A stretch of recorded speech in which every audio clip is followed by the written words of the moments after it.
자, 이번에는 사장 조사 설계입니다. 우리가 앞에서 조사의 절차는 주문, 가설 이렇게 외우라고 했죠. 주제, 문제, 가설, 그리고 설계가 돼요. 이 조사 설계에서는 앞 단계인 가설에서 설정한 A와 B, 즉 독립변수와 종속변수 사이의 인과관계를 어떻게 규명할 것인가, 이게 이제 중요한 화두가 되게 됩니다. 자, 그래서 조사 설계 단계에서는 일단 두 변수 사이에 인과관계가 성립하려면 어떤 요건들을 충족해야 하는가부터 다루도록 할게요. 자, 세 가지 요건을 충족을 해야 합니다. 첫 번째는 공변성, 두 번째는 시간적 우선성, 그리고 통제성, 이 세 가지예요. 그래서 앞 글자만 따서 공, 시, 통 이렇게 외우셔도 되고, 공변이 시간을 통제해서 인가해서 인과관계가 성립하려면 공변, 시간, 통제 이런 식으로 외우셔도 되겠습니다. 공변관계라고 하는 것은 독립변수와 종속변수가 일정 방식으로 같이 변하는 관계여야 한다라는 거고요. 그 다음에 원인이 결과보다 선행해야 되죠. 자, 그게 시간적 우선성입니다. 자, 그 다음에 통제성은 우리가 계속 얘기를 했었지만, 인과관계를 규명하려면 혹시 이 B가 종속변수가 A가 아닌 C나 D나 E나 다른 변수에 의해서 영향을 받은 건 아닌지, 이것을 우리는 외생변수라고 얘기를 했고, 이 외생변수를 어떻게 해야 된다라고 했죠? 통제해야, 혹은 이 영향력을 다른 말로 배제해야 두 변수 사이의 인과관계를 조금 더 확신할 수 있게 됩니다. 자, 그래서 제3의 변수는 지금 이 외생변수와 같은 얘기예요. 제3의 변수 혹은 외생변수로 종속변수가 설명이 돼서는, 혹은 두 변수 간의 관계가 이렇게 보이는 이유가 사실 다른 이유 때문에 둘이 이렇게 보일 뿐이지 둘 사이의 진짜 인과관계는 아니다, 이런 식을 확인해야 된다라는 거예요. 그러니까 예를 들자면 우리가 이제 몸이 아프면, 할머니가 몸이 아프다고 하면 자꾸 비가 내려요. 몸이 아프면 비가 내리고, 몸이 아프면 비가 내려서 일정 방식으로 이 몸이 아픈 것과 비가 내리는 건 같이 변하는 상관관계가 있고, 그 다음에 몸이 먼저 아프고 비가 내리죠.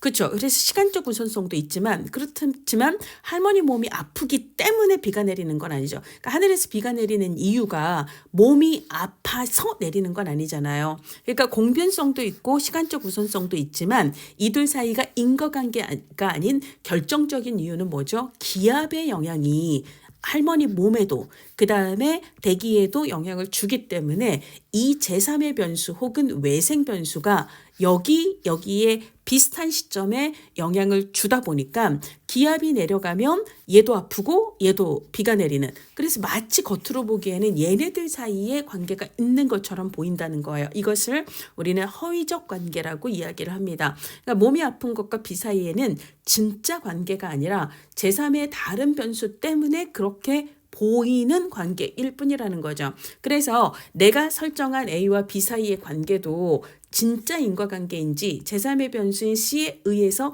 비슷한 시기에 같이 영향을 받다 보니까 그렇게 보일 뿐인 관계인지를 확인을 해야 합니다. 그래서 제3의 변수 혹은 외생 변수를 뭘 해야 한다?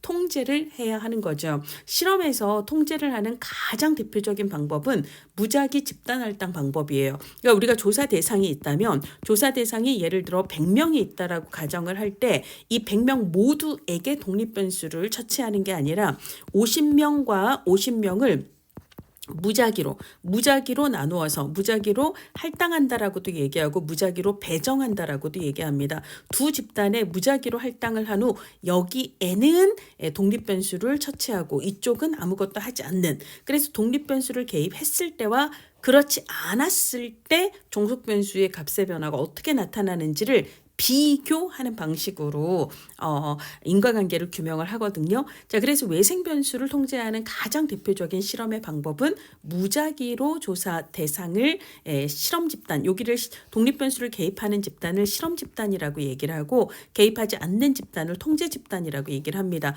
실험 집단과 통제 집단의 조사 대상자를 무작위로 할당하는 방법이 가장 대표적으로 외생 변수를 통제하는 방법이다. 이거는 뒤에서 다시 얘기를 할 거니까 넘어가도록 하겠습니다. 자, 이번에는요, 조사 설계의 타당도에 대해서 얘기를 하도록 하겠습니다. 우리가 이제 조사 설계를 배우는 이유는 조사를 잘 설계하기 위해서요. 조사 설계를 잘 하기 위해서입니다. 자, 그럼 우리가 조사 설계를 잘 한다라는 것을 이제 달리 얘기를 하면 조사 설계의 내적 타당도와 외적 타당도를 높여야 된다라는 말이에요. 자, 우리가 일반적으로 알고자 하는 모든 대상을 모집단이라고 한다라고 말씀을 드렸습니다. 그래서 모집단에 대한 전수조사를 하는 경우도 있지만 실제로는 그 모집단의 일부 대상인 표본을 뽑아서 표본에 대해서 조사를 하는 표본조사를 하고 이 표본조사를 통해 모집단을 추정하는 방식으로 사회조사가 이루어지는 경우가 많아요. 그러니까 실제로 내가 조사하는 대상은 모집단 전체인 경우보다는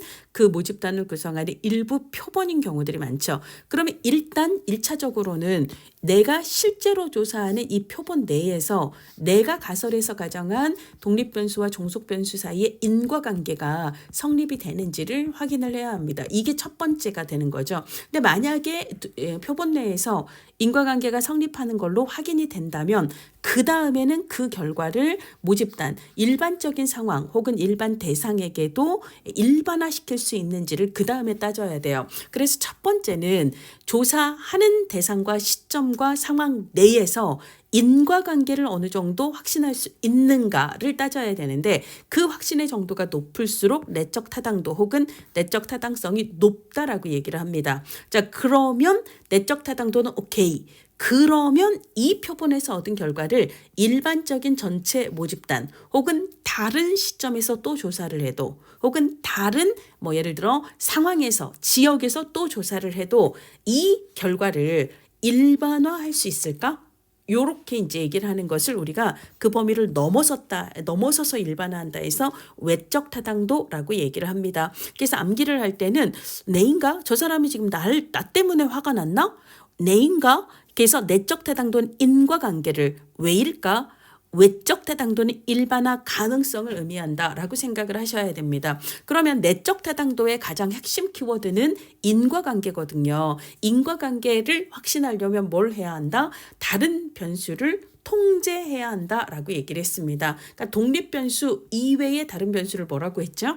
제3의 변수 혹은 외생변수라고 얘기를 했는데요. 걔가 종속변수에 개입할 조건을 통제해야 한다 혹은 배제해야 한다라고 얘기합니다. 자, 그래서 독립변수 이외의 변수를 다른 말로는 대안적인 설명 가능성 정도라고 얘기를 해요. 연구 결과를 그러니까 이 종속변수를 설명할 수 있는 이 A 독립변수 말고 다른 변수의 영향력 정도를 최소화할수록 그럴수록 내적 타당도가 높다라고 이야기를 할 수가 있습니다. 자, 그래서 우리가 특정 프로그램의 효과를 확인한다라는 건 이 프로그램이 실제로 프로그램 참여자들의 변화에 영향을 주는가 혹은 그들의 문제에 영향을 미치는가 이거잖아요. 그러니까 프로그램은 영향을 미치는 독립 변수가 되는 거고 클라이언트들의 문제는 이건 종속 변수가 되는 거죠. 그러니까 개입의 효과를 혹은 프로그램의 효과를 따진다는 것은 개입 프로그램과 실제 참여자들의 문제 사이에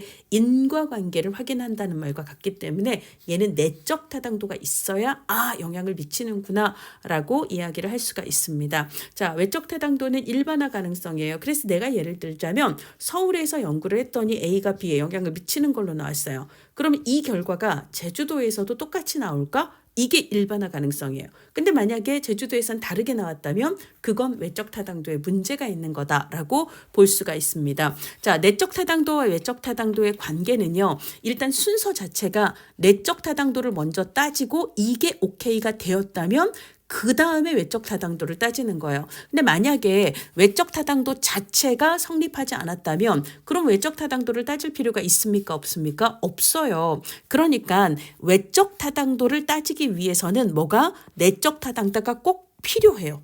예, 그렇지만 내적 타당도가 있다는 것만으로 당연히 외적 타당도가 성립하는 건 아니기 때문에 그렇기 때문에 필요 조건인 건 맞지만 그 자체로 충분 조건은 아니다라고 이야기를 합니다. 달리 얘기하면 내적 타당도가 높다고 해서 외적 타당도도 당연히 높아지는 건 아니다라고 볼 수가 있습니다. 자, 그렇고요. 그 다음에 이번에는 내적 타당도 저해 요인이에요. 우리 4장에서 가장 중요한 게 이겁니다. 시험에 제일 많이 나오는 거고요. 자, 그러면 내적 타당도는 변수 간 인과관계예요. 근데 그것을 저해하는 요인이에요. 그러니까 진짜 A가 B를 유발한 게 맞아?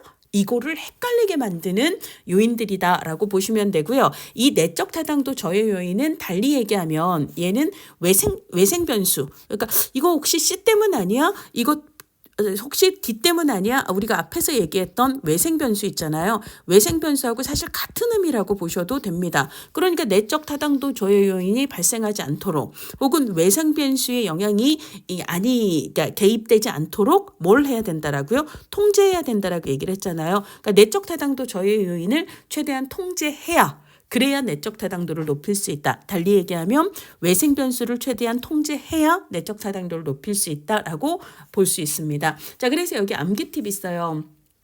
편향된 탈모 확산 역사 속에 성숙한 통계적 검사 도구. 그러니까 이거 암기하는 것 자체가 일이시면 굳이 여러분들이 암기 팁을 안 쓰셔도 됩니다. 근데 이제 머릿속에 빨리 생각이 날 수 있도록 그러니까 탈모, 이분들이 다 탈모인들입니다. 그러니까 막 자꾸 탈모가 번지고 있어요. 그래서 막 이게 좋은 방법인지 저게 좋은 방법인지 계속 실험을 하면서 통계적인 검사 도구가 되게 성숙했다. 이런 의미로 편향된이라고 하는 것은요. 그 순서대로 보도록 할게요. 편향된이라고 하는 것은 그 다음 페이지 70페이지에 있는 요걸 얘기합니다. 편향된 선별이에요. 우리가 일반적으로 실험은 조사 대상자를 어떻게 한다라고 했어요? 실험 집단과 통제 집단에 무작위로 할당한다라고 얘기했습니다. 100명의 조사 대상자가 있다면 실제 독립 변수를 처치하는 실험 집단과 그 다음에 처치하지 않는 통제 집단의 반반 50명을 어떻게 무작위로 할당한다라고 얘기를 했습니다. 왜 무작위로 할당하냐면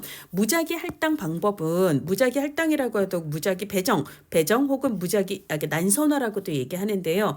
얘는 내적 타당도 저해 요인을 완벽히 통제할 수 있는 건 아니지만 가장 최선의 내적 타당도 저해 요인을 통제할 수 있는 가장 최선의 방법이에요. 자, 그러면 우리가 이제 앞에서 몇 페이지에서 봤었냐면 우리 통제 변수를 설명했던 부분 있잖아요. 그 몇 페이지냐면 66페이지. 자, 66페이지로 한번 가보도록 하겠습니다. 자, 66페이지에서 우리가 통제 변수 얘기할 때 통제 변수를 얘기할 때 통제는 뭐예요? 비슷하게 한다라고 경제 수준이 비슷한 그래서 내가 통제하고자 하는 그 변수의 차이가 개입되지 않도록 비슷한 조건. 그래서 비슷한 소득일 때 이런 거 있잖아요. 자, 그러면 소득의 차이가 삶의 만족도에 개입을 하지 않도록 통제하기 위해서 조사 대상자들의 소득 수준 자체가 비슷한 사람들만 조사를 했다는 이런 얘기예요. 그래서 기본으로 비슷해지도록 하는 게 차이가 개입되지 않도록 통제하는 가장 대표적인 방법이다라고 말씀을 드렸잖아요.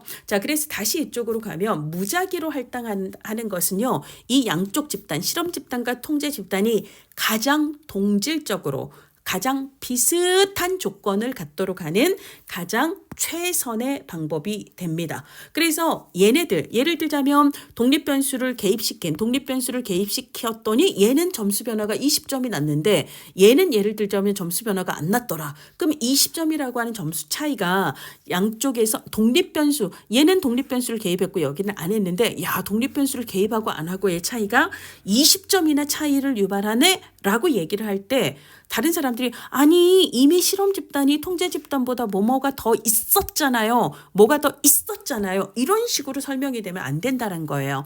그래서 그런 말 자체가 성립되지 않도록 하기 위해 초장부터 실험 집단과 통제 집단의 차이가 별로 없도록 거의 비슷한 조건에서 시작하도록 해야 되는데 그렇게 실험 집단과 통제 집단의 속성을 가장 유사하게 만드는 가장 최선의 방법이 뭐다? 이게 무작위 할당이다라고 이야기를 한다는 거예요. 자, 그런데 편향된 선별이라고 하는 것은 조사 대상자를 두 집단으로 나눌 때 편향이 됐다라는 거예요. 어디 한쪽으로 기울어졌다는 거예요. 그래서 특정의 속성이 이쪽으로 더 많이 가거나 혹은 이쪽으로 더 많이 가거나 예를 들자면 고령자가 실험 집단에 더 많이 갔다거나 혹은 여성의 비율이 통제 집단에 더 많이 갔다거나 뭐 이런 것들 있잖아요. 이런 방식으로 이미 특정 차이가 이미 양쪽 집단에 있었다라고 얘기를 한다면 독립 변수 이 점수 차이가 진짜 독립 변수 때문에 유발이 된 건지 아니면 이미 집단 자체의 속성이 달라서 그랬던 건지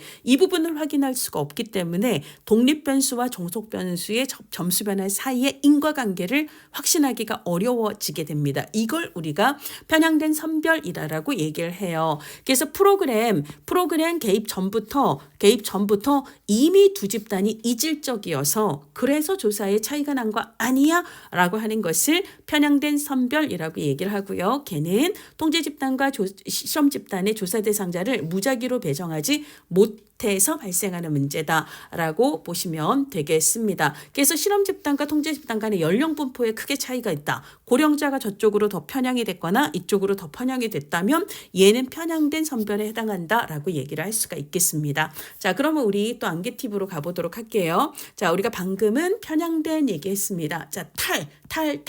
이건 뭐냐면 우리가 이제 조사에 처음 참여한 사람은 20명이었는데 근데 조사 기간이 뭐 2달인데 실제로 2달이 다 지났을 때도 20명이 다 남으면 참 좋겠지만 뭐 그중에 한두 명 혹은 많으면 막 5, 6명이 탈락, 중도에 빠져나가는 경우가 있다라는 거예요. 자, 이것을 우리가 실험 대상의 탈락이라고 이야기를 합니다. 그래서 실험 대상자의 변동 혹은 상실, 중도 탈락이라고 얘기를 하고요. 자, 대상자가 참여를 중단하게 되는 문제를 얘기를 합니다. 자, 그 다음에는 세 번째는 모 확산이에요.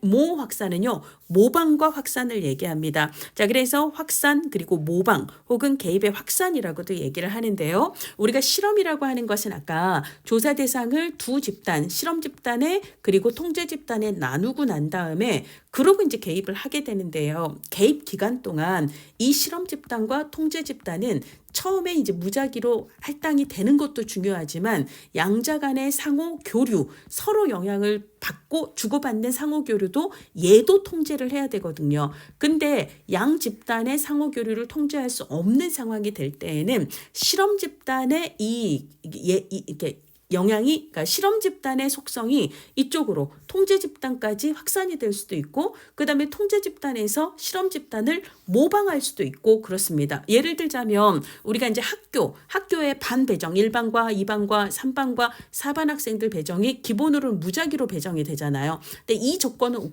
오케이가 됐어요. 근데 1반은 실험을 하고 2반은 예를 들어 프로그램을 하지 않았을 때 그럼 여기가 실험 집단이 되고 얘가 통제 집단이 되는데 근데 이제 양 반에 서로 친한 애들이 있어서 프로그램 얘기를 막 2반 친구한테 쫑알쫑알 거려요. 그렇게 해서 확산이 되고 그 다음에 2반 친구는 그 얘기를 듣고 자기도 그 애한테 들은 걸 또 해봐요. 이걸 모방이라고 얘기를 하죠. 그래서 실제로 실험을 하고 안 하고를 비교를 해야 되는데 이게 오염이 돼버리는 거죠. 그래서 하고 안 하고의 차이가 분명하게 나타나지 못하는 이런 것들을 우리가 개입의 확산과 모방과 확산이라고 이야기를 하게 됩니다. 자, 그러면은요 편향된 선별이 있고 탈락이 있고 모방과 확산이에요. 자, 이번에는 역사 가보도록 하겠습니다. 역사는 첫 번째예요. 이거는 우리가 히스토리예요. 그리고 역사를 우리가 우연한 사건, 이벤트죠. 사건이라고도 얘기를 합니다. 우연한 사건 혹은 외부 사건이라고도 얘기를 해요. 우리가 이제 조사가 이루어지는 기간이 있잖아요. 이 기간에 딱 독립 변수 하나만 있는 게 아니라 그 외에 다른 사건 혹은 다른 일들이 발생을 해서 이게 종속 변수의 변화에 영향을 미칠 수가 있습니다. 이 독립 변수 이외의 조사 기간 동안 발생한 다른 사건, 이것을 우리는 역사 요인이다라고 이야기를 합니다. 방과 후 프로그램의 수업 방식을 바꿨더니 아이들의 성적이 효과적인지 이런 걸 이제 연구를 한다 할 때 방과 후 수업만 아이들의 성적에 영향을 주는 건 아니죠. 같은 기간 동안 뭐가 있는 거예요? 방과 후라는 건 정규 수업 이후를 얘기하는 건데 그럼 당연히 그 오전에 있었던 정규 수업 있잖아요. 정규 수업이 이루어지고 난 다음에 방과 후를 하는 거잖아요. 그러니까 아이들의 성적 향상이 얘한테만 영향을 받는 게 아니라 그 기간 동안 이루어진 정규 수업에 영향을 받기도 하기 때문에 방과 후 아이들의 성적 향상이 있었더라도 이게 진짜 방과 후의 영향인 건지 아니면 정규 수업의 영향인 건지를 판단하기가 어려워져요. 자, 이거는 역사 요인이 개입했다라고 이야기를 하게 됩니다. 자, 그 다음에 이제 성숙한이라고 얘기했습니다. 성숙은요, 우리가 이제 조사 기간 동안 우리가 시간이 흐른다라고 얘기했습니다. 시간 자체가 종속 변수에 미치는 영향이에요. 그러니까 역사는 어떤 다른 일이 영향을 미치는 거라면 특별히 특별한 다른 일은 없었어도 시간이 지났기 때문에 우리가 이제 되게 쇼킹한 사건 있잖아요. 어떤 쇼크를 당하면 사실 우리 보통 하는 얘기가 시간이 약이다라고 이야기를 하죠. 그러니까 실제 어떤 일을 당하고 난 다음에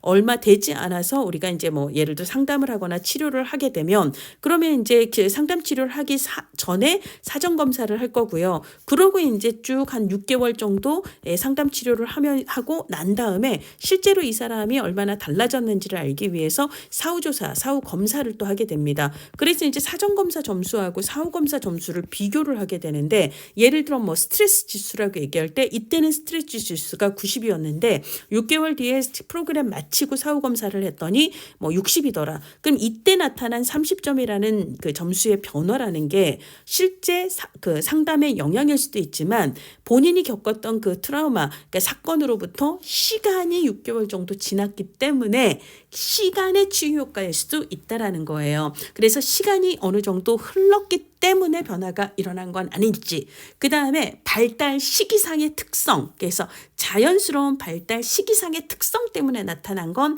아닌지. 예를 들자면 우리가 유아기를요, 인행사에서 유아기 즉 3세에서 5세 사이가 언어 발달의 결정적 시기라고 얘기를 하거든요. 근데 내가 예를 들자면 4, 5세 아이들을 대상으로 6개월 동안 동화책 읽기 프로그램을 했는데 아이들의 언어 능력이 엄청 향상이 됐다고 할게요. 그럼 아이들의 언어 능력 향상에 이 동화책 읽기 프로그램이 영향을 준 건지 아니면 원래 그맘때가 언어 발달이 굉장히 빠르게 이루어지는 시기여서 그러는 건지 헷갈릴 수 있죠. 이런 것까지를 포함해서요. 그래서 우리가 어르신들의 건강 문제 있잖아요. 어르신들의 건강 문제도 시간의 영향을 굉장히 받습니다. 그 다음에 아동이나 유아의 인지 발달이라든지 신체 성장 있잖아요. 이것도 시간, 발달 시기에 영향을 많이 받습니다. 그 다음에 지진에 의한 정신적 충격 이런 것들 있잖아요. 요것도 시간이 약인 부분이 많습니다. 이런 것들은 우리가 성숙 요인이 작용을 했다라고 얘기를 해요. 자, 이번엔 통계적 보도록 할게요. 통계적.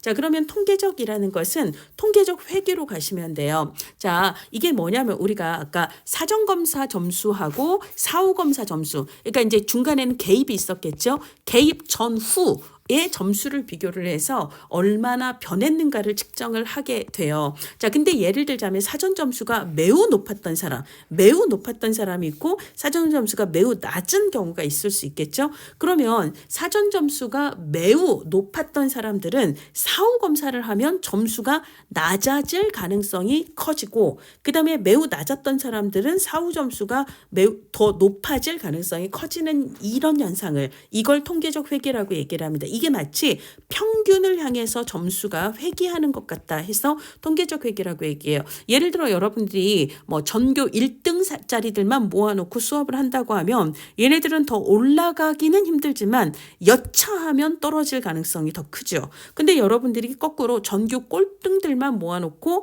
수업을 한다면 얘네들은 더 떨어질 곳이 없어요. 근데 약간 실수만 해도 점수가 올라갈 수 있는 가능성이 크다는 거예요. 이걸 통계적 회계라고 얘기를 합니다. 따라서 통계적 회귀가 내적 타당도, 이게 이들이 점수가 올라간 이유가, 이들이 점수가 떨어진 이유가 이게 애초에 이들의 사전 점수가 너무 높거나 낮아서 그런 건 아닌지, 이게 헷갈리는 경우 이때의 내적 타당도 저해 요인은 통계적 회귀가 됩니다. 그래서 사전 점수가 매우 높거나 낮은 집단을 선정하게 되면 이 통계적 회귀가 내적 타당도를 저해하게 된다라는 거죠. 자, 이번에는요 검사 도구예요. 자, 그러면 여기는 이제 검사가 있고 그리고 도구가 있습니다. 자, 이게 검사를 먼저 보시면은요, 검사는 우리가 이제 사전 검사하고 사후 검사를 하잖아요. 근데 이 사전 검사와 사후 검사가 같은 검사일 때 이때 검사 효과가 작용을 합니다. 그다음에 이제 도구 효과는요, 사전 검사와 사후 검사가 서로 다른 도구일 때예요.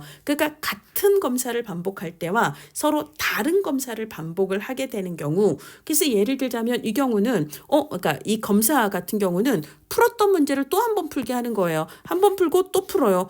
이거 나 봤던 건데 해서 익숙해서 점수가 올라가는 경향이 있다라는 거예요. 이게 검사 효과가 되는 거고요. 그다음에 사전검사, 사후검사가 서로 달라요. 자, 그러면 점수가 올라간 게 예를 들자면 이게 프로그램이 좋아서가 아니라 이쪽은 난도가 되게 높고 이쪽은 난도가 낮다 보니까 점수가 더 쉽게 잘 나왔을 수도 있는 거거든요. 그러니까 척도 자체가 서로 달랐기 때문에 그런 거 아니야 라고 얘기할 수 있다라는 거죠. 그래서 사전사후가 같으면 검사 효과, 사전사후가 다른 도구면 도구 효과입니다. 그래서 기억, 디귿 요렇게 암기를 하시면 되겠습니다. 자, 내적 타당도 저해율은 그렇게 지나가도록 하고요. 우리가 이제 그 편향된 선별하고 거의 비슷한 개념이 선택과의 상호작용이라는 게 있어요. 우리가 편향된 선별이라고 하는 것은 실험 집단과 통제 집단이 유사하게 구성이 되지 못한, 유사하게 구성이 되려면 무작위로 할당을 해야 되는데 무작위 할당을 못해서 특정의 속성이 실험 집단이나 혹은 통제 집단에 더 많이 들어가게 되는 문제를 얘기했습니다. 근데 이제 그런 문제가 발생을 하면 이러면 예를 들자면 이쪽으로, 그러니까 예를 들어 내가 뭐 초등학교 5학년 학생들을 대상으로 배정을 했는데 이쪽은 여학생들만 50명, 그다음에 여기는 남학생들만 60명. 그러면 이거는 서로 같지 않죠. 그러니까 이 경우는 편향된 선별의 문제가 있었다라고 얘기를 할 수 있습니다. 근데 이제 초등학교 5학년 학생들을 대상으로 해서 이쪽은 달리기 프로그램을 했고 이쪽은 달리기 프로그램을 안 했더니 여학생들은 1년 동안 키가 쑥 컸는데 얘네들은 별로 안 컸다. 야, 달리기 프로그램을 했더니 애들 키가 엄청 컸어요 라고 얘기할 수 있을 때, 아니요, 5학년이라는 시기는 원래 성적인 성숙이 여학생들이 남학생들보다 2년쯤 일찍 오기 때문에 원래 이때가 이때가 여학생들이 남학생들에 비해서 훨씬 더 신체 성적인 성숙이 빠른 시기예요. 그러니까 이쪽이 여학생들이 많기 때문에 얘네들이 그 1년이라는 시간 동안 성숙이 훨씬 더 빨리 일어났다라는 이야기죠. 시간의 영향을. 그러니까 뭐냐면 어느 한쪽으로 특정 속성이 치우치게 되면, 그러니까 양 집단의 검사 효과나 도구 효과나 성숙 효과나 역사 효과나 이것 자체도 서로 다르게 작동을 할 수 있다라는 겁니다. 자, 그래서 편향된 선별이 문제가 되는 경우는 그 외의 내적 타당도 저해 요인이 얘네들이랑 콜라보를 일으켜서 그래서 내적 타당도를 저해할 수 있다. 이것을 선택과의 상호작용이라고 얘기를 해요. 자, 인과적 순서에 뭐 이건 넘어가셔도 되고요. 그래서 내적 타당도를 저해하는 요인을 통제할 때에는 조사 대상을 통제 집단과 실험 집단의 무작위로 배정을 해서 두 집단의 동질성을 확보하는 게 가장 중요하다.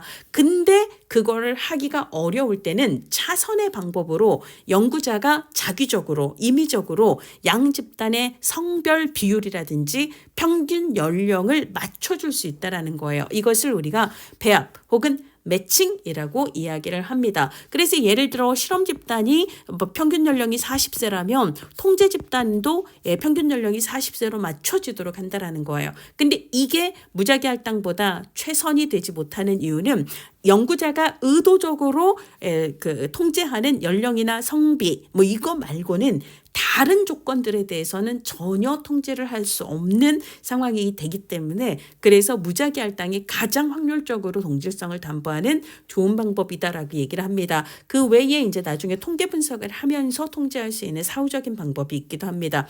자, 우리 이제 외적 타당도로 가시면은요, 아까 저희가 왜일까라고 얘기를 했습니다. 왜일까? 외적 타당도는 일반화 가능성이라고 얘기했어요. 그러면 내가 예를 들어 일부 대상을 뽑아서 결론을 냈을 때 이걸 그 외에 다른 대상들에게 모집단에게 일반화를 시키려면 이 표본이 전체 집단 즉 모집단을 어떻게 해야 될 거예요? 되죠? 표본이 모집단을 잘 대표해야 합니다. 그래야 여기서 얻은 결과가 모집단에도 그렇게 나타날 가능성이 크죠. 자, 그래서 연구 대상 즉 표본이 모집단을 잘 대표할수록 외적 타당도가 높아집니다. 그럼 연구 대상의 대표성이라고 하는 것은 예를 들어 10만 명을 대표를 한다라고 얘기를 할 때 내가 뭐 표본을 딸랑 5명만 뽑으면 굉장히 외적 타당도는 떨어져요. 근데 예를 들어 5,000명을 조사를 했다. 이러면 상대적으로 대표성이 높아지는 거죠. 자, 그래서 첫 번째, 대표성을 높이기 위해서는 표본의 크기를 키워라. 그래서 많은 수의 표본을 조사를 하라는 거죠. 그 다음에 우리가 표집 방법에서는 비확률 표집과 확률 표집이 있는데요. 그중에 모집단의 대표성이 훨씬 높은 게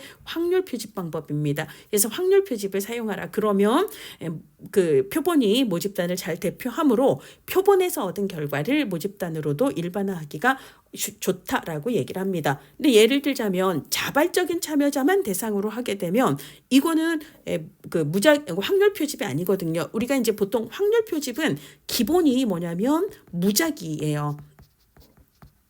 어떤 사람의 자규적인 생각도 들어가지 않는 걸 기본으로 해서 표본을 뽑아야 되는데, 근데 자발적인 거는 의도적으로 그냥 원하는 사람만 고르는 거기 때문에 이건 비확률 표집에 해당하고요. 그래서 대표성이 떨어지기 때문에 외적 타당도가 떨어지게 된다라고 보시면 되겠습니다. 자, 그 다음에 우리가 이제 대표성 있는 표본을 뽑았다고 할지라도 조사 대상자들이 어머, 내가 연구되고 있잖아. 저 사람이 나를 조사하고 있잖아. 아, 나 그러면 이렇게 대답해야 되겠네. 라고 의식적인 반응을 하게 될 때 이것을 조사 반응성이라고 얘기를 해요. 이런 조사 반응성이 반영이 될 때는 이 사람이 평소 일반적인 태도와 다른 대답을 하거나 행동을 보이게 되기 때문에 이 의식적인 반응이 작동을 한 응답은 거기서만 그랬을 뿐이지 실제 상황으로 일반화가 잘 안 됩니다. 그래서 연구 대상자의 조사 반응성은 외적 타당도를 저해하게 되는 거예요. 내가 뭔가에 참여하고 있어. 내가 조사되고 있어. 이런 인식이 외적 타당도를 저해하게 된다라는 거고요. 이 조사 반응성을 일컫는 대표적인 단어가 이제 호손 효과하고 플라시보 효과입니다. 약간 의미가 다르기는 한데요. 둘 다 의식 혹은 믿음 혹은 인식의 영향을 강조하는 거고요. 이런 게 작동을 하면 외적 타당도가 떨어지기 때문에 이런 효과들이 개입되지 않도록 통제해야 외적 타당도를 높일 수 있습니다. 자, 그래서 호손 효과나 플라시보 효과가 발생하였거나 혹은 발생할 우려가 있다고 생각할 때는 걔를 통제할 수 있는 장치를 조사 설계 안에 만들어야 돼요. 그래서 이 효과를 통제하는 집단을 추가하는 조치가 적절하다라는 시험 문제가 나온 적이 있습니다. 자, 그 다음에 예를 들자면 우리가 아까 이제 그 표본의 대표성을 높이기 위해서는 표본의 크기가 클수록이라고 얘기를 했어요. 근데 이제 현실적으로 막 5,000명을 조사할 수 없는 상황들이 있잖아요. 우리 연구는 어쩔 수 없이 10명 이 정도밖에 연구할 수 없는 상황이다. 이럴 때는 10명 연구하고 또 10명 연구하고 또 10명 연구하고 이렇게 해서 같은 결과가 계속 비슷하게 반복이 되면 혹은 재현이 된다라고 얘기를 하죠. 그러면 일반화 가능성을 높일 수 있다라고 이야기를 하고 있습니다. 자, 이렇게 해서 4장이 지나갔어요. 이번에는 조사 설계 유형 5장을 다루어 보도록 하겠습니다. 자, 이거는 우리가 2장 조사 설계 유형 가장 앞부분에서 질적, 양적 조사 그 다음으로 이 얘기를 했습니다. 우리가 내적 타당도가 높다라는 것은 인과관계를 잘 규명하는 거예요. 인과관계를 규명하는 것에 목적을 두는 연구를 우리는 설명적 조사라고 얘기를 했었고요. 그러면서 제가 점 찍으면 어디에 점 찍으면 실에 점 찍으면 설이다라고 얘기를 했었죠. 그래서 실험이라고 하는 게 변수 간의 인과관계를 규명하는 가장 최고의 방법이다라고 이야기를 합니다. 따라서 내적 타당도 즉 내인과 해서 인과관계를 가장 잘 규명하기 위해서는 실험에 가까울수록 인과관계를 잘 규명해요. 이것을 우리는 실험 설계라고도 얘기하고 진짜 실험 혹은 순수한 실험이다 해서 순수 실험 혹은 진실험이라고 얘기합니다. 그러니까 얘가 인과관계를 가장 잘 규명하는 내적 타당도가 높고요. 그 다음에 실험은 아니지만 실험에 준하는 혹은 실험과 유사하게 뭔가 통제 효과를 내려고 하는 설계가 있어요. 이것을 유사실험 설계, 준실험 설계라고 이야기를 합니다. 자, 그 다음에 가장 이제 떨어지는 게 원시 실험 설계 혹은 선실험 설계, 얘를 전실험 설계라고도 이야기를 해요. 자, 그러면 우리가 뭐가 실험인지를 일단 알아야 되죠. 우리가 이제 앞에서도 4장에서도 얘기를 했는데 실험의 기본 요건은요. 조사 대상을 어떻게 한다고요? 무작위로 할당을 합니다. 혹은 무작위로 배정을 합니다. 어디에? 실험 집단과 통제 집단에. 그리고 난 다음에 이쪽에만 독립 변수를 개입하고 이쪽은 개입을 하지 않는다라고 얘기를 했어요. 그리고 어떻게 하죠? 사전 사후 검사를 합니다. 여기 사전 동시에 이제 사전 검사를 하고 그 다음에 독립 변수 개입을 대입이 끝나면 다시 이제 동시에 사후 검사를 해서 그 점수 변화를 비교해요. 자, 그래서 실험의 기본 요건은요, 무작위로 할당을 하는 거고, 그 다음에 어느 한쪽에만 독립변수를 개입하는 걸 독립변수 조작이라고 얘기를 하고요. 종속변수에 대한 사전 사후 값을 비교를 해서 이렇게 독립변수의 효과를 이제 판단하는 방식으로 이루어진다라는 거예요. 그래서 무작위 할당과 독립변수의 조작과 종속변수의 비교라고 하는 것이 실험의 기본 요건이다라고 볼 수가 있습니다. 그리고 그 중에서 우리가 무작위 할당을 하는 이유, 무작위 할당 배정을 하는 이유는 뭐다? 통제를 하기 위해서다라고 얘기를 했습니다. 그렇죠? 인과관계를 성립하는 요건 중에 가장 중요한 게 통제이기 때문에. 자, 그래서 실험이란 참여자를 실험 집단과 통제 집단에 무작위로 배정을 하고 종속변수 변화를 측정하는 거죠. 그래서 무작위 할당을 하는 이유가 뭐라고요? 통제를 하기 위해서요. 뭘? 내적 타당도 조회 요인. 그죠? 그래서 외부 사건, 즉 히스토리와 같은, 혹은 이거를 아까 역사 요인이라고도 이야기를 했습니다. 역사 요인이라고도 하고 우연한 사건, 외부 사건 다 똑같은 거거든요. 그런 내적 타당도 조회 요인을 통제하는 방법이다라고 얘기를 했고요. 준실험이나 원시 실험보다 훨씬 더 내적 타당도가 높다라고 말씀을 드렸습니다. 자, 그리고 이제 준실험 설계는 주로 어떤 걸 못할 때냐면 사실 인과관계 규명의 가장 핵심은 뭐다? 통제예요. 그러니까 A가 B에 영향을 준 거에 대해서 C 아니야, D 아니야 이런 외생 변수들을, 혹은 이것 때문 아니야, 시간의 변화 때문 아니야, 같은 검사 반복했기 때문이 아니야, 딴 일 때문에 아니야, 이거가 다 역사, 성숙 이런 것들이 다 외생 변수가 되는 거거든요. 그래서 걔네들을 통제하는 게 가장 중요한데 그 역할을 맡고 있는 게 뭐라고 얘기를 했어요? 그게 바로 무작위 할당이잖아요.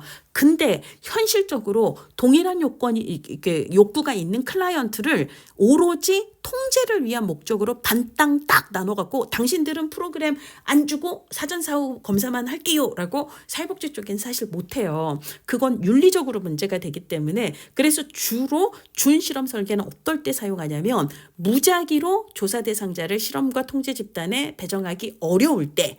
그러면 어떻게 하죠? 뭐가 문제가 돼요? 나 그러면 통제 어떡하지? 무작위 할당을 할 수가 없는데 통제 어떻게 하지? 그래서 통제를 할 수 있는 다른 대안을 찾는 방식을 유사실험 설계, 준실험 설계라고 이야기를 합니다. 요거는 뒤에서 설계 유형들 다루면 지금 이 내용은 다 이해가 갈 거예요. 자, 그 다음에 전실험 설계는요. 전실험 설계는 내적 타당도 조회를 그냥 통제 못해요. 그러니까 당연히 무작위 할당은 못하는 거고요. 무작위 할당을 못하는 거고, 그 다음에 준실험 설계도 무작위 할당을 못해요. 그런데 무슨 차이가 있냐면 통제 어떻게 하지? 통제를 다른 방법으로라도 대체하는, 무작위 할당만큼은 아니지만 다른 방법으로라도 보완을 하려고 하는 게 준실험 설계라면, 아예 그냥 무작위 할당을 못하니까 손 놓고 있는 게 이게 원시 실험 설계다라고 비교를 하시면 되겠습니다. 자, 그러면 이제 순수 실험 설계의 유형들부터 보도록 할게요. 그래서 여기 옆에 암기팁에 통통 솔로몬요 이렇게 외우라고 했습니다. 통제 집단 사전 사후 검사 설계, 통제 집단 사후 검사 설계, 그리고 이 두 개를 합쳐놓은 결합한 방식을 솔로몬 4개 집단 설계라고 얘기하고요. 마지막이 요인 설계입니다. 일단 얘네들이 실험 설계에 해당한다라고 보시면 되겠습니다. 그럼 통제 집단 사전 사후 검사 설계는요, 오리지널 가장 전형적인 실험 설계예요. 자, 우리가 무작위 할당을 이제부터는 R이라고 쓰겠습니다. 그래서 이제 무작위로 두 집단을 나눴고요. 그 다음에 O는 사전 사후 검사를 이렇게 표현을 해요. 1, 2, 3, 4 숫자는 중요하지 않습니다. 자, 무작위로 두 집단을 나눠놓고 같은 시점에서 실험 집단과 통제 집단에 대한 사전 검사를 했고요. 그리고 X는 독립 변수입니다. 그래서 실험 집단에만 X를 개입을 했습니다. 그리고 사후 검사를 했습니다. 이게 가장 전형적인 실험인 거죠. 이런 방식을 통제 집단 사전 사후 검사를 했다, 사전 사후 검사 설계라고 이야기를 해요. 자, 그래서 무작위 할당 사용했고, 그 다음에 사전 검사를 실시했습니다. 그리고 무작위 할당을 했기 때문에 실험과 통제 집단 간 동질성을 확인할 가능성이 높다는 거죠. 무작위 할당이 두 집단 간의 동질성을 담보하는 가장 좋은 방법이다라고 얘기를 했기 때문에, 그 다음에 두 집단 간의 사전 사후 측정치를 비교하고 효과를 판단하는 거죠. 사전 사후 다 검사했으니까. 자, 그래서 우리가 무작위 할당을 하는 이유는 통제를 위해서라고 얘기를 했고요. 이 무작위 할당을 통해 성숙 있죠. 성숙과 같은 내적 타당도 저해인을 통제할 수 있습니다. 그러나 근데 뭐가 문제가 되냐면 같은 검사를 사전에 했고 또 사후에 했거든요. 그러면 이 경우에 같은 검사를 반복하면 기억 뭐라고 했죠? 같은 검사는 검사 효과라고 얘기를 했습니다. 검사 효과를 통제할 수 있다 없다? 없어요. 자, 얘는 내적 타당도를 완벽히 통제하는 건 없어요. 근데 이제 얘가 문제가 되는 건 검사 효과를 통제할 수 없다. 그게 내적 타당도를 저해할 우려가 있다라는 이야기예요. 근데 이제 검사 효과도 있고 여기서 얘기하는 검사와 프로그램의 상호작용 효과 이거는 뭐냐면 기본으로 X를요. 독립변수를 사전검사 후에 개입을 했잖아요. 그러면 이 사전검사가 낮았을 때 있죠. 그러니까 여러분들이 예를 들자면 이 수업을 듣기 전에 저를 만나서 제가 여러분 사전 테스트를 할게요. 그래서 막 조사론 문제 10문제를 냈어요. 그러면 여러분들이 땀 뻘뻘 흘리면서 나 진짜 하나도 몰라 어떡하지? 이런 생각이 들면 그러면 수업을 더 긴장하고 듣게 되잖아요. 자, 이런 것처럼 사전검사를 하고 개입을 하게 되면 그 사전검사 자체가 개입을 듣는 그 사람의 집중력이라든지 혹은 막 이런 이게 노력이라든지 이런 거에 영향을 미쳐서 이게 종속 변수의 점수 변화에 또 영향을 미칩니다. 자, 이거를 우리가 검사와 개입 간 상호작용 효과라고 얘기를 한다는 거예요. 그러니까 우리가 사전 검사를 하고 그다음에 개입을 하고 그러고 사후 검사를 하게 되면 첫 번째 그냥 풀었던 문제 또 푸니까 얘가 직라인으로 영향을 주는 거. 얘는 검사 효과라고 얘기를 하는 거고요. 어머나 나 어떻게 점수 꽝이야. 열심히 수업 들어야지. 그래서 열심히 들어서 사후 점수가 올라가게 된다면 이거는 검사와 개입 간 상호작용 효과라고 얘기를 한다는 거예요. 근데 이게 다 뭐 때문에 생긴 거죠? 사전검사하고 개입을 했기 때문에 생긴 거잖아요. 자, 그래서 이 사전검사를 하기 때문에 유발되는 이런 문제들이 이제 내적 타당도를 저해할 수 있다라고 이야기를 합니다. 그럼 이제 대안이 뭐예요? 그냥 사전검사를 안 해버리자는 거예요. 그러니까 여기서 그냥 사전검사를 빼버리는 거죠. 이게 이제 통제집단 사후검사 설계가 됩니다. 원래 전형적인 설계는 무작위 할당으로 두 집단 나누고 사전검사하고 여기만 개입시키고 사후검사하는 이게 통제집단 사전사후검사였는데 근데 얘가 문제가 자꾸 되잖아요. 얘가 사후검사에 영향을 주고 또 검사와 개입이 또 상호작용을 하니까 그냥 아주 단순하게 생각해서 그럼 사전검사 하지 말아요. 어차피 무작위로 했으니까 무작위로 나눴기 때문에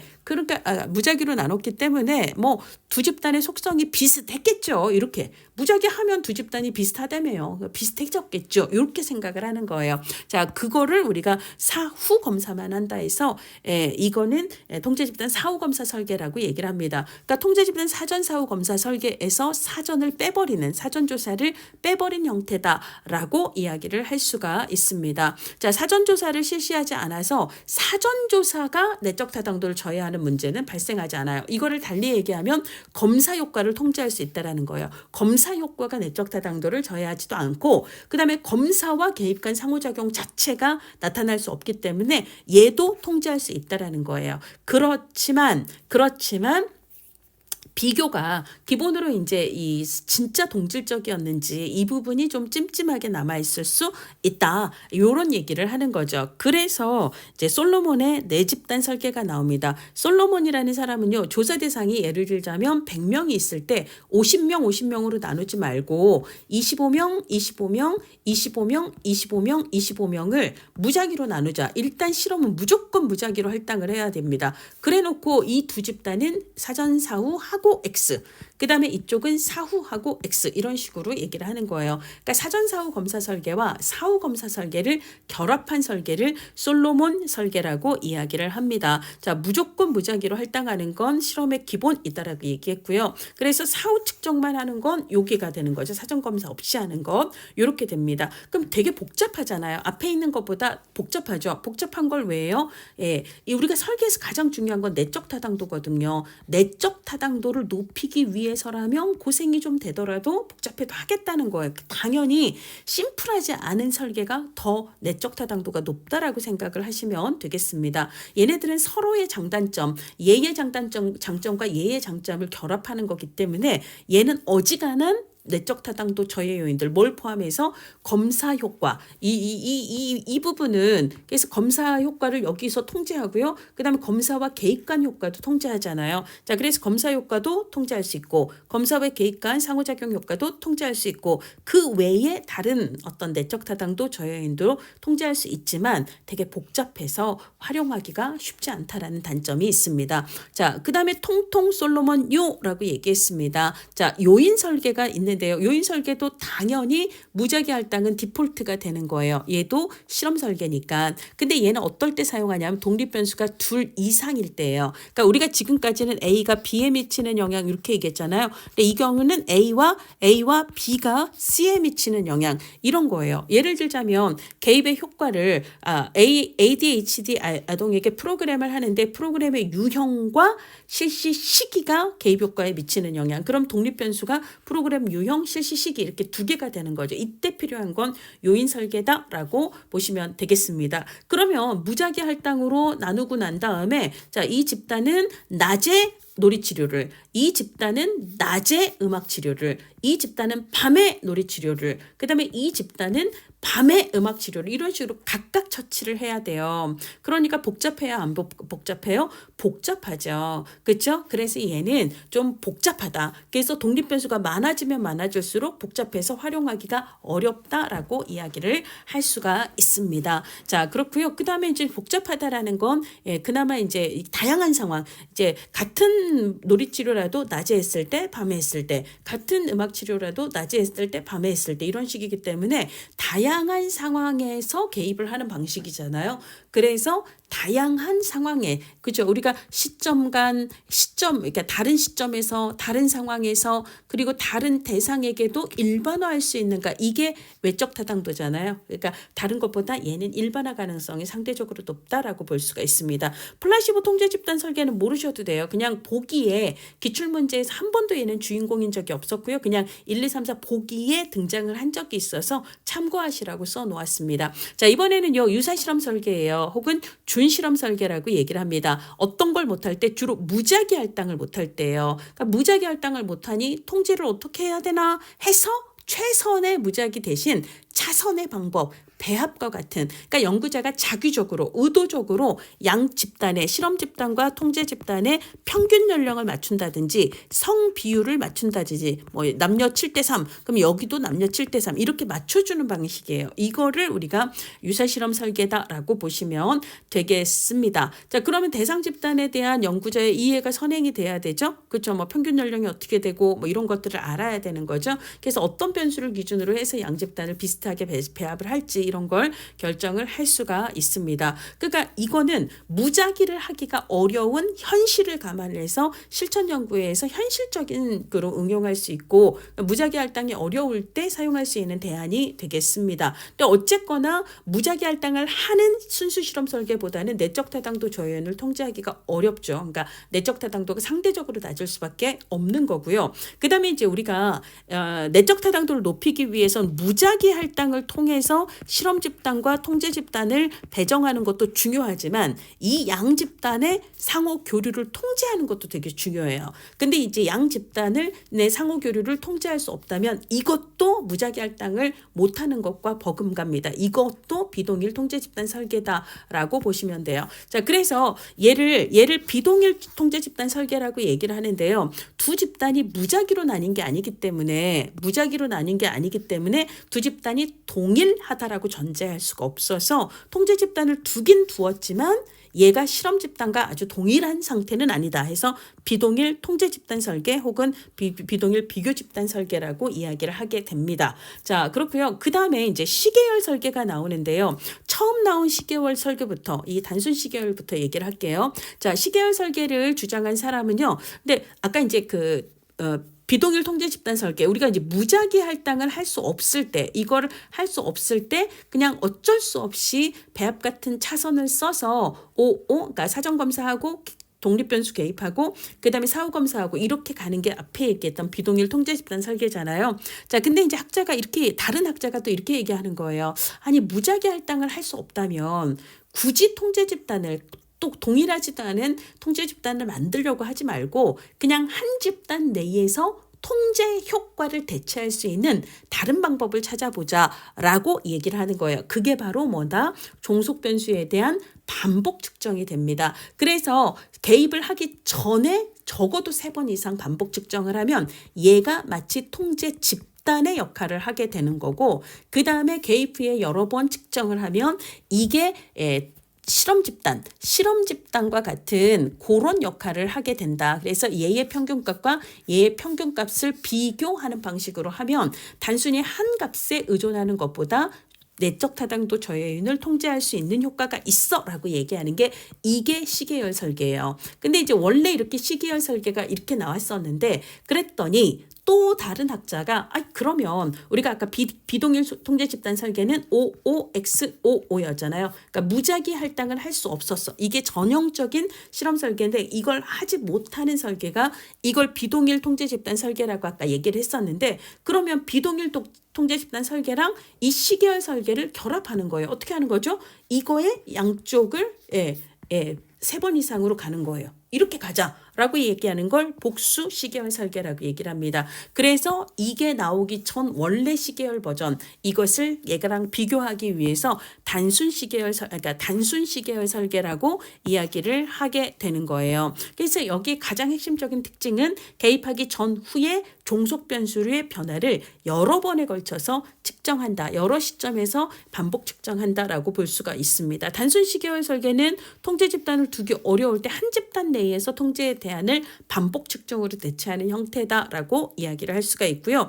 복수 시계열 설계는 통제 집단과 실험 집단에, 물론 이제 통제 집단과 실험 집단이 무작위로 구성이 된 건 아니지만 어쨌거나 개입 전후에 여러 차례 측정하는 거다라고 볼 수가 있습니다. 그러면 뭐가 가장 유사 실험 설계에서는 가장 내적 타당도가 높을까요? 이런 문제를 들으면 그냥 복잡한 거 찾으시면 돼요. 연구자가 할 일이 없어서 복잡한 걸 하진 않습니다. 더 복잡한 얘가 복잡해도 내적 타당도가 높기 때문에 하는 거겠지라고 생각을 하시면 될 것 같아요. 자, 분리표본 사전사후 검사 설계도 몰라도 됩니다. 얘도 그냥 1, 2, 3, 4, 5 보기에 나온 적이 있기 때문에 참고하시라고 넣어놓은 거고요. 한 번도 주인공인 적이 없었습니다. 자, 원시 실험 설계는요. 아까 무작위 할당은 당연히 못해요. 그러면 내적 타당도 저해 요인을 통제하지 못하죠. 근데 유사 실험 설계는 그걸 다른 방식으로라도, 예를 들자면 비동일 통제 집단 설계는 배화과 같은 차선으로라도 조금 맞춰주려고 노력을 했고요. 그 다음에 시계열 설계는 종속 변수에 대한 반복 측정을 통해서 통제 효과를 대체하려는 노력이 있었습니다. 근데요, 위례사례 설계나 단일 집단 사전 사후 설계와 같은 원시 실험 설계는 대체도 안 해요. 그냥 내적 타당도 저해 요인을 통제하지 못합니다. 그래서 이제 시험 문제에 이 원시 실험 설계에 속하는 애들은 내적 타당도 저해 요인을 통제하지 못함, 내적 타당도 저해 요인을 통제하지 못함, 그다음에 내적 타당도 저해 요인을 통제하지 못함, 이게 반복적으로 다 시험 문제에 나와 있습니다. 통제하지 못해요. 통제를 대체하는 효과도 없습니다. 그래서 이제 암기를 할 때 일단 정태는 통제를 못해요. 자, 내적 타당도 저해 요인을 통제하지 못하는 원시 실험 설계에 해당하는 애들은 일단 정태예요.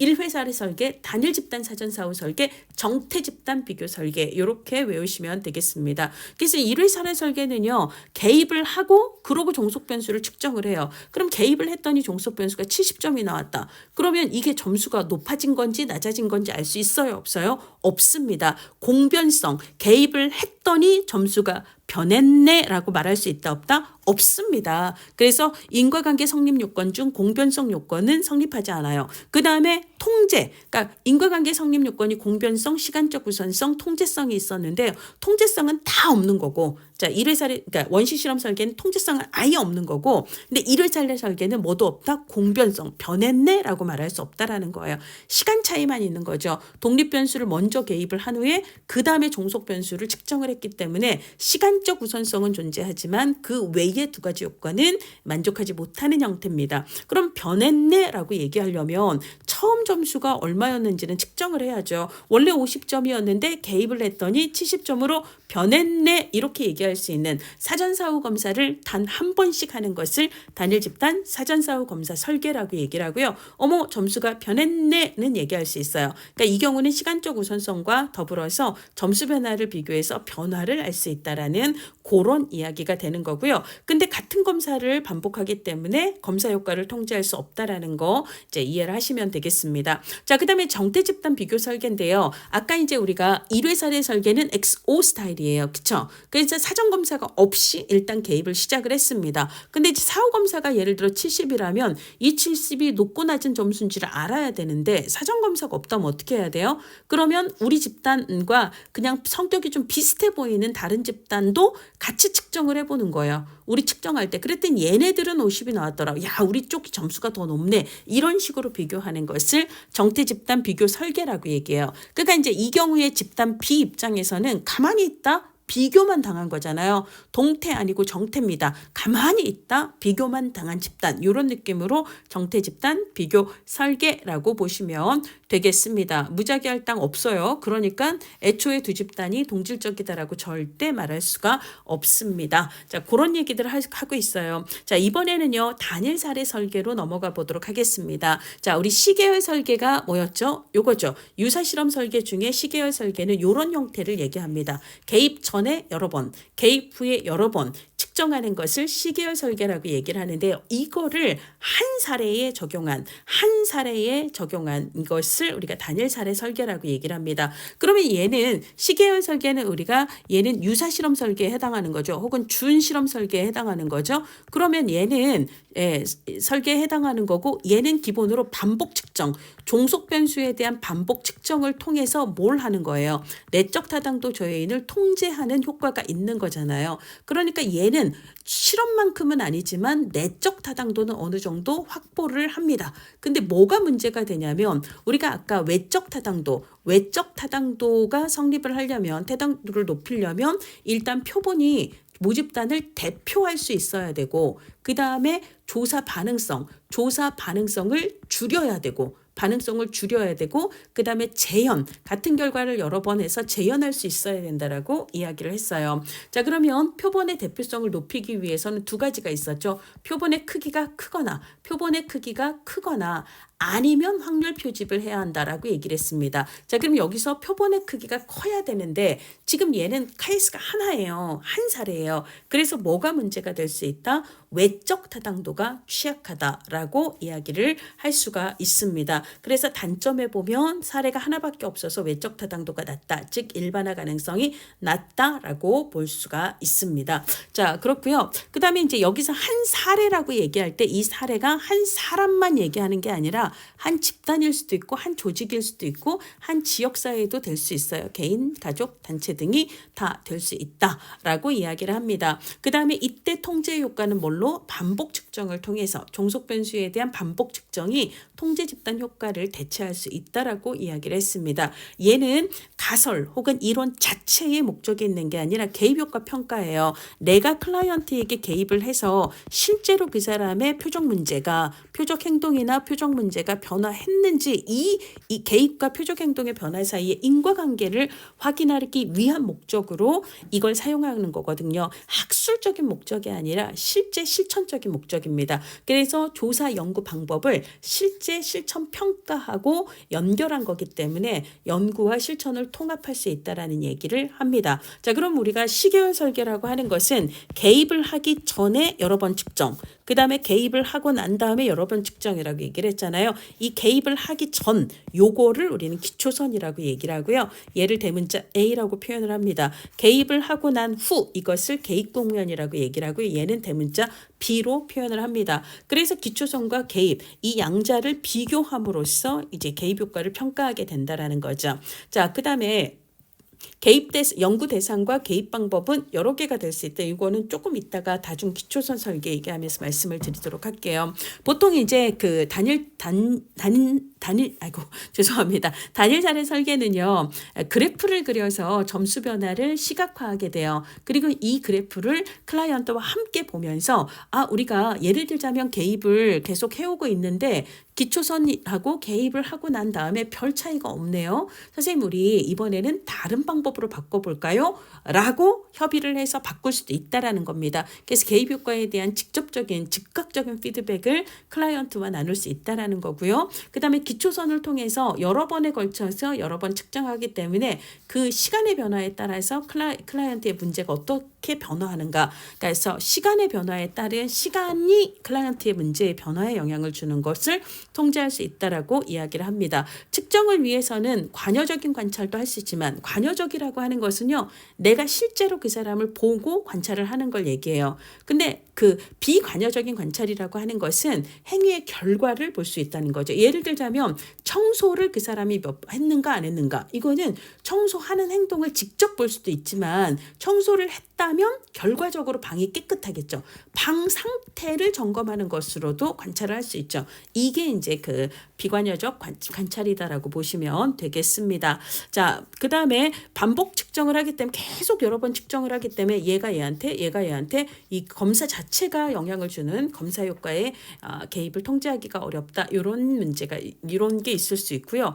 윤리적 문제가 발생하는 경우는 여기하고 관련이 돼요. 그래서 일단 보도록 하겠습니다. 설계 유형은 기본으로 기초선이 있고 그 다음에 이제 개입이 있죠. 그 다음에 이거를 비교를 해서 평가를 하는데 이게 되게 심플해요. 심플한 게 굉장히 좋다면 이것만 있겠지만 얘가 간편해서 좋기는 하지만 개입 효과를 명확히 밝히는 데는 한계가 있습니다. 즉 내적 타당도 저해율을 통제하는 데는 한계가 있기 때문에 조금 더 복잡하더라도 복잡한 설계를 하게 되는 거죠. 그래서 내적 타당도가 조금 더 높은, 그래서 개입을 안 할 때 그리고 개입을 했을 때 다시 안 했을 때를 비교를 하는 거예요. 거기다 또 다시 해보면서 개입을 했을 때와 하지 않았을 때의 차이를 반복적으로 검토를 해보는 거, 이게 이제 ABA 설계다라고 볼 수가 있습니다. 그러니까 얘는 단순한 AB보다는 내적 타당도 저해율을 좀 더 통제할 수 있지만 하던 개입을 평가를 위해서 중단한다라는 거, 이게 윤리적인 문제가 있을 수 있다라고 이야기를 합니다. 자, 그 다음에 BA는 뭐예요? B는 개입이거든요. 그러니까 이 기초선이라는 A 없이 바로 B를 할 수도 있다라는 거예요. 어떤 경우죠? 긴급하게 개입을 해야 되는 사례인 경우에는 기초선 없이 일단 개입을 할 수 있다라는 거예요. 자, 그 다음에 다중요소 혹은 복수요소 설계가 있고 다중기초선 설계가 있습니다. 자, 복수요소 설계라고 하는 것은요, 클라이언트와 함께 A, 그 다음에 B, 그래서 기초선이 이랬고 그 다음에 개입을 했는데 개입하고 나서도 별반 차이가 없어요. 선생님, 우리가 한 달 동안 이렇게 했는데도 별 차이가 없네요. 그러면 우리 다음 달에 개입 방법을 좀 바꿔볼까요? 그래서 클라이언트와 협의가 되면 바꿀 수 있어요. 그때는 C라고 얘기합니다. 이게 첫 번째 개입 방법이고 이게 두 번째 개입 방법이 돼요. 근데도 별로 차이가 없어요. 그럼 다시 협의를 해서 세 번째 개입 방법으로 바꿀 수 있습니다. 그러면 D가 되는 거겠죠?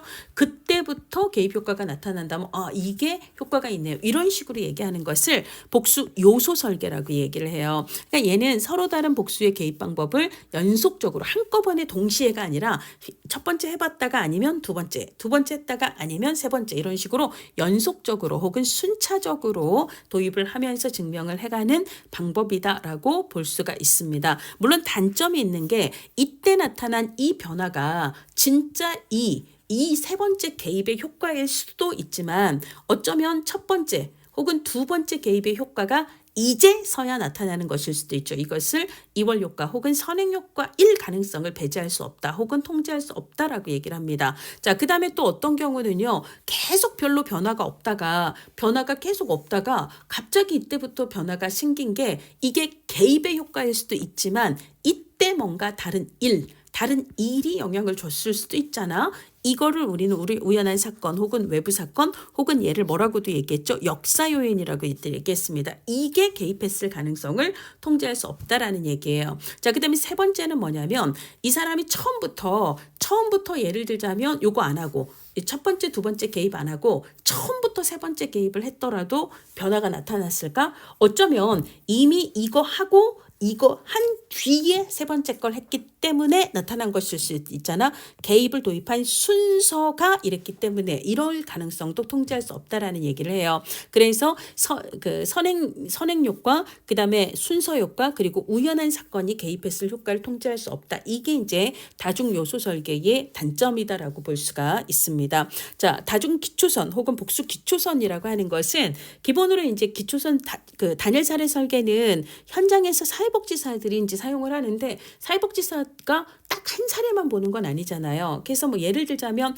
비슷한 문제를 호소하고 있는 철수도 있고 영수도 있고 민의도 있는데 근데 이제 이런 비슷한 문제에 대해서 뭐 X라는 개입이 이 개입이 효과적인지를 알고 싶어요. 그래서 이제 기초선 기간을 두고 개입을 하는데 이 세 명한테 똑같은 시기에 개입을 시작을 하게 되면 이 시기의 어떤 사건 자체가 이 시기에 발생한 사건 자체가 변화에 영향을 줄 수도 있기 때문에 일배로 개입을 도입하는 시점에 차이를 둔다는 거예요. 그래서 철수 그다음에 민이 혹은 영수가 있으면 얘는 기초선을 1주만 주고 1주 뒤부터 개입을 시작을 하고 그다음에 민수는 2주 뒤에 개입을 하고 영수는 3주 뒤에 개입을 하는 거예요. 그래서 비슷한 문제에 대해서 같은 개입이 실제로 어느 시점에서 도입을 하든지 간에 실제로 효과가 나타나는지 이런 걸 봄으로써 내적 타당도, 외적 타당도를 다 잡으려고 하는 거죠. 그래서 이제 여러 대상자에게 그다음에 여러 표적 문제, 우리가 철수 문제라고 하더라도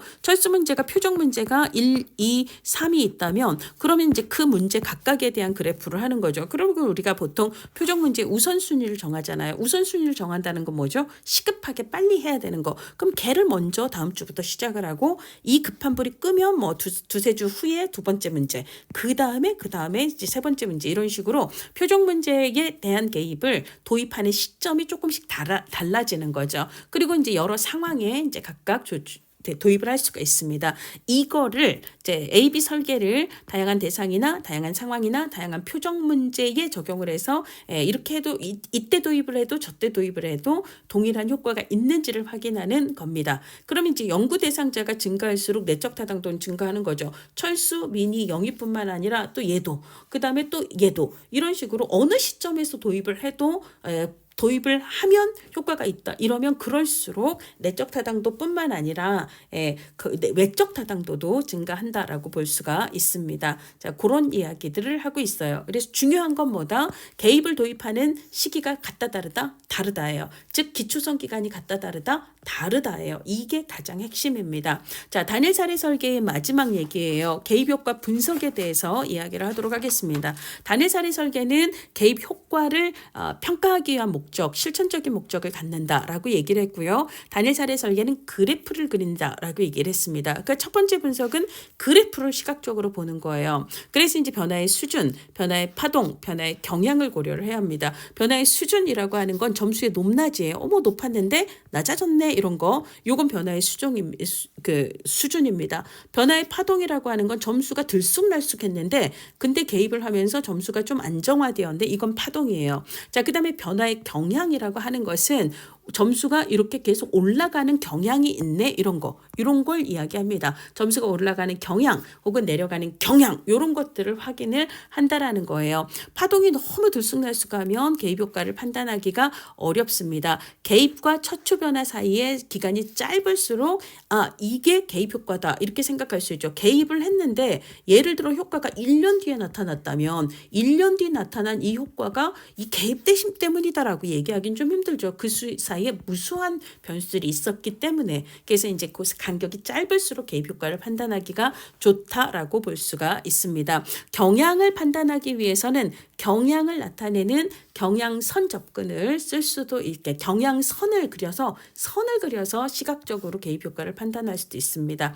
자, 그다음에 이제 통계 분석을 할 수가 있는데요. 통계 분석은 이 기초선의 값들 여기가 예를 들어 3, 여기가 4, 그다음에 여기가 2 그러면 3과 4와 2를 평균 내는 거죠. 그래서 2 더하기 3 더하기 4 해서 나누기 3 뭐 이런 식으로 해서 평균값. 그다음에 이제 개입 기간의 평균값을 비교를 해서 이 값들의 차이가 유의미하게 통계적으로 유의미하게 차이가 나는지를 통계적인 원리를 통해서 분석을 하는 걸 얘기해요. 그래서 이제 평균과 표준 편차, 그래서 기초선과 개입의 평균값이 통계적으로 이제 그 차이가 있는지를 판단하는 걸 평균 비교라고 얘기를 하고요. 얘는 변화의 폭만 고려합니다. 변화의 폭이라는 건 점수 차이예요. 높낮이만 고려를 한다라는 거예요. 높았는데 낮아졌네, 뭐 낮았는데 높아졌네, 이렇게 얘기를 하는 거예요. 근데 경향선 분석이라고 하는 것은 아까 이제 변화의 경향이 있을 때, 그래서 예를 들어 그래프의 모양을 보니까 기초선 기간에는 점수가 이랬고 그 다음에 개입 기간 후에도 이렇게 했어요. 그래서 점수의 높낮이, 그러니까 평균 점수를 보면 사실 그 개입 기간의 평균 점수가 훨씬 더 높은 걸로 나오는데, 근데 문제는 이 변화가 진짜 개입 때문인지 아니면 개입을 안 했더라도 이미 점수가 올라가고 있는 경향이 있었기 때문에 이건 개입이 아니라 그냥 이미 그런 경향이 있기 때문에 나타난 건지 이걸 확인을 해야 된다라는 거예요. 이거를 우리가 기초선이 불안정할 때라고 얘기를 합니다. 기초선이 뭔가 이미 자체적으로 뭔가 어떤 경향이 있는 걸로 의심이 될 때 이것을 기초선이 불안정할 때라고 얘기를 하는 거고요. 그러면 기초선에 이거예요. 이 두 값의 중간점, 그 다음에 이 두 값의 중간점을 잇는 선을 긋게 되는데 이걸 우리가 경향선이라고 얘기를 하고요. 그래서 개입 단계의 점수값들이 이 경향선을 얼마나 통계적으로 유의미하게 벗어났는가를 기준으로 해서 판단을 하는 방식을 경향선을 그려놓고 이제 통계적으로 평가한다 해서 경향선 접근 혹은 경향선 분석이라고 얘기를 합니다. 기초선의 측정값을 두 영역으로 나누어서 경향선을 구한다라는 것은 아까 이제 이렇게 요거의 중간값, 그 다음에 얘와 얘의 중간값을 개를 선으로 연결한 게 경향선이다, 이 얘기를 하고 있는 거예요. 그러니까 얘는 단순히 점수의 높낮이뿐만 아니라 이 기울기도 같이 고려를 해서 통계적으로 결과 분석을 한다라고 보시면 되겠습니다. 자, 이렇게 단일 사례 설계의 결과 분석은 기본으로 그래프의 모양을 시각적으로 분석하는 거, 통계적으로도 분석하는 거, 그리고 이제 임상적이라고도 하고 실용적이라고도 하고 실천적이라고도 얘기를 하는데요. 그건 그냥 사회복지사가 전문가로서 임상적인 판단을 내리는 걸 이야기합니다. 그래서 아무래도 결과 판단의 주관적인 요소의 개입 가능성이 크다라고 이야기를 할 수가 있을 겁니다. 자, 쉬었다가 그 다음 챕터로 넘어가도록 하겠습니다.